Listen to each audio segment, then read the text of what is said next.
Let's talk about the $10,000 backpack. No, seriously. I was looking at the Chanel Classic Medium recently, and it's officially sitting at $10,800. That's the price of a decent used car, but you can't drive it to work. Since 2023, these prices have jumped over 40%. It's what people are calling greedflation, and honestly, it's starting to backfire. Carrying one of these used to be the ultimate flex, but in 2026, the vibe has shifted. Instead of looking rich, carrying a bag with a massive logo is starting to make people look, well, a bit gullible. Have you noticed this at the mall lately? Everything looks the same, but the prices are just through the roof. It's like the brands are testing us to see how much we'll take before we snap. Here's where it gets strange. While the prices are going up, the resale value is actually tanking down nearly 20%. So you're paying more for something that's worth less the second you walk out the door. But why is the world's most famous logo suddenly losing its cool factor? It all started with a tool that gives you X-ray vision into your closet. Enter Spec-Match AI. Almost half of all shoppers are now using AI visual search to scan leather grain and hardware weight. It's like having a digital detective in your pocket. You take a photo of a $3,000 bag and the AI tells you exactly what it's made of.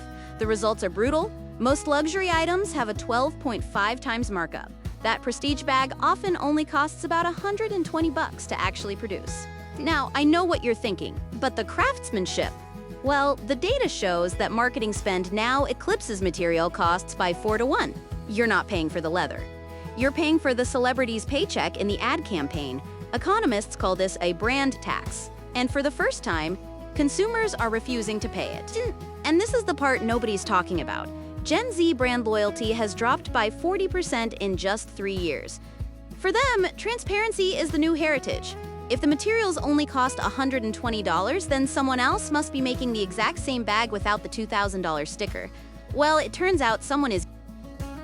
This brings us to the hidden winners of 2026, the factories themselves. The same tanneries in Italy and France that supply the big fashion houses are tired of being the middleman. They've started selling directly to us through platforms like Quince and Italic.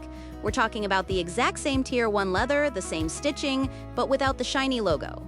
Quince's revenue has exploded by 800%, hitting $2 billion. I know it sounds crazy, but if you can get the same physical quality for 10% of the price, why wouldn't you? We're seeing a massive shift to what's called M2C, or manufacturer to consumer. These factories are capturing all that profit without the billion-dollar marketing budget and passing the savings to you. But wait, there's more to this story. Is this just a modern trend, or have we revolted against brands like this before? It turns out your parents might have done the exact same thing back in the 70s. Let me put this in perspective. Back in 1977, there was this massive no-name movement. Inflation was high, people were broke, and they started buying these bright yellow boxes that just said PEAs, or soap. It became a cult status symbol for being smart with your money. Today, we're seeing an 82% similarity in the data, but with one big difference. Back then, it was about being broke. In 2026, it's about being smart. Today's quiet luxury isn't about hiding your wealth. It's about showing off your financial intelligence.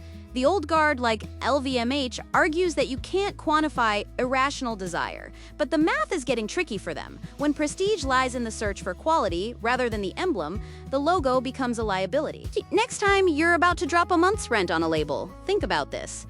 The biggest flex isn't showing how much you spent, it's proving how much you didn't have to. So where does this leave us? We're entering the post-logo era. In 2026, intellectual dominance is the new status. It's finding that 99% quality match for 10% of the price.